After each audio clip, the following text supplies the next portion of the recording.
Yeah, so like I said, I think these guys aren't open yet because the windows are still closed. But if it's a Mexican truck, tacos, quesadillas, tortas, kind of the same old deal. Over here on this side, we got pancakes, but not really trying to do no pancakes right now. About to eat dinner, bruh. And over here is some, let's see, what is this?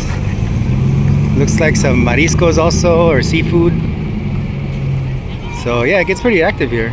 Sopes, crepes, which is some sort of, I think it's a dessert, but never got into it. They don't look bad. Look at this. Crepes. Elohim crepes. JD. Here's the other stuff. It says Dubai, but I doubt it.